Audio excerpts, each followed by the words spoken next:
Okay guys, we get asked so many times about botanicals and using them for making your own gin. So I've decided to dedicate this video solely to talking about botanicals and the options which are available to us. Now we have several options that we can do.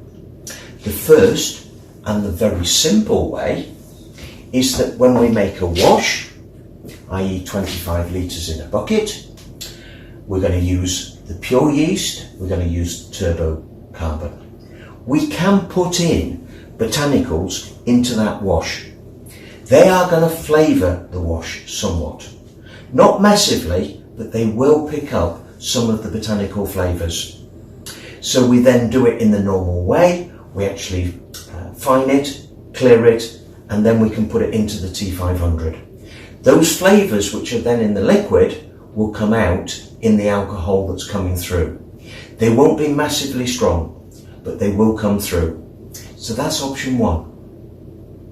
Option two is we can take our wash, standard wash, preferably with the pure yeast, and put that into the T500. And then we have an option where we can add a botanical basket to the column. So we take the nut off the column, we've obviously got the lid in between, and then we have the Still Spirits Botanical Basket, which just screws into place with the lid situated in between. And in the botanical basket that comes, we have the option of being able to put our botanicals in it. Now, I have to say, I'm a terrible salesman at times because I tend to tell you what I think. And the botanical basket, I don't think is big enough for what we're wanting to do. This will hold about 90 grams of botanicals. Well, if you're doing gin, the chances are you're going to need between 150 and 250 grams of junipers. Well, this is only 90, so you've got a problem. This is great if you're wanting to use it for getting small, strongish flavours. So we've got the botanical basket, which is slightly too small. So what we tend to do is to use a straining bag.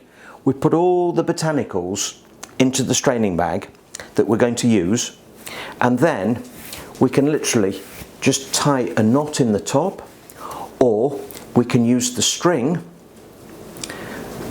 to pull it tight and lock that in. Now what we're wanting to do with that is we want it then to be tied underneath the column. So on the T500, the nut at the bottom is like so. So imagine we're going to feed through the base of the column the string, and we're just going to tie it together. Yes, a bit primitive, but it does do the job. So we're going to tie that together, and then we can suspend this above the liquid on the T500. Ideally above the liquid. We're trying to get the vapours to go through the botanicals and up through the column into it.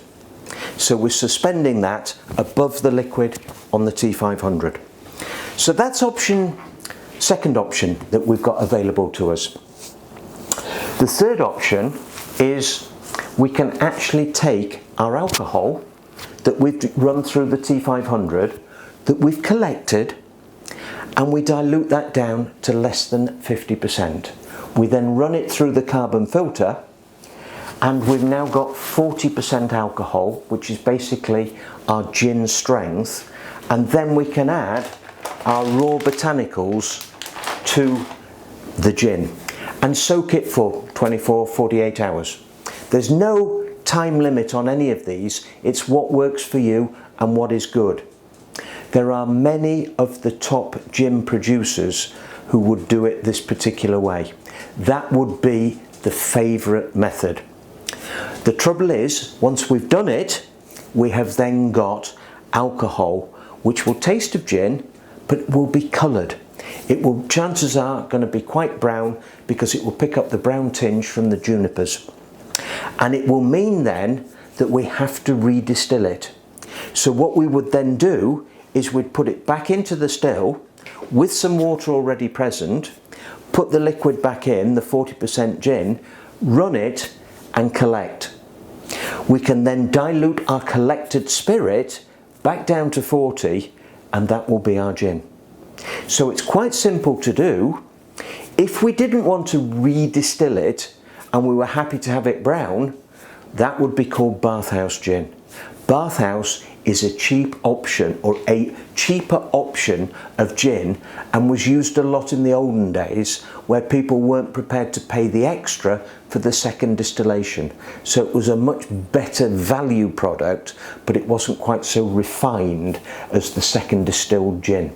A good point is, if we actually distill a second time, how much of the flavours will we actually strip out? Yes, the answer to that is yes, you will strip some of the flavours out.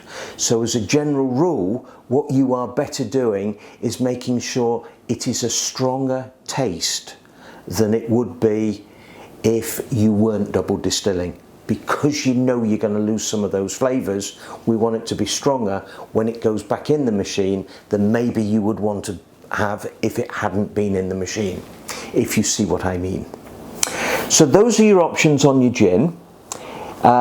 If you have a look on the website, go to the guides, there's even more detail about gin production.